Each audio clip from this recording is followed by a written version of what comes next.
बीड जिल्ह्यातील मस्साजोगचे सरपंच संतोष देशमुख हत्या प्रकरणाचा मुख्य सूत्रधार वाल्मिक कराड असल्याचा आरोप होतोय। वाल्मिक कराडने 31 डिसेंबर रोजी सीआयडी समोर आत्मसमर्पण केलं। सीआयडी कोठडीत असताना अचानक वाल्मिक कराडची प्रकृती खालवल्याची बातमी समोर आली होती। त्यानंतर कराडने त्याला स्लीप ॲपनियाचा त्रास आहे, त्यामुळे खासगी व्यक्तीकडून वैद्यकीय सुविधा मिळावी अशी मागणी न्यायालयाकडे केली। नेमका हा आजार आहे तरी काय ते आपण पाहूया व्हिडिओच्या माध्यमातून।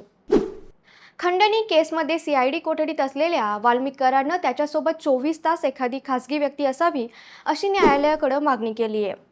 मला स्लीप ॲपनियाचा त्रास आहे असा दावा वाल्मिक कराडने न्यायालयाकडे केला, पण न्यायालयानं त्याची ही मागणी फेटाळून लावली।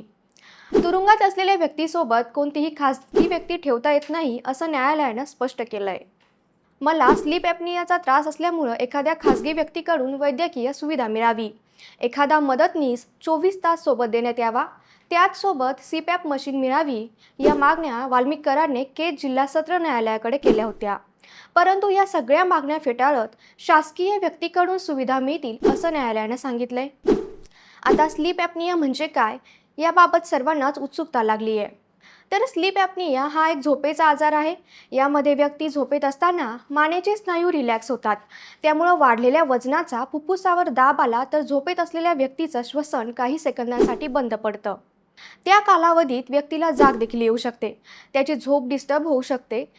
श्वसन व्यवस्थित झालं नाही, इतर अवयवांना रक्तपुरवठा झाला नाही तर त्याचा परिणाम थेट हृदयावर होऊ शकतो, अशी माहिती डॉक्टर आनंद काळे यांनी दिली आहे। विष्णू चाटेच्या कबुलीनंतर कराडच्या अडचणी वाढल्याचं दिसतंय। आवादा कंपनीकडून बीडच्या केज तालुक्यात पवनचक्की प्रकल्प आहे। या प्रकल्पात वाल्मिक कराडनं तब्बल 2 कोटी रुपयांची खंडणी मागितली असा आरोप केला जातोय। या प्रकारात कराडने सीआयडी समोर आत्मसमर्पण देखील केलंय।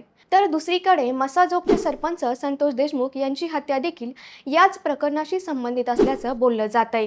या प्रकरणात विष्णू चाटे नावाच्या व्यक्तीला अटक करण्यात आली आहे। विष्णू चाटेने कराडने आवादा कंपनीच्या अधिकाऱ्यांसोबत फोनवरून संवाद साधला होता अशी कबुली चौकशीत दिली आहे।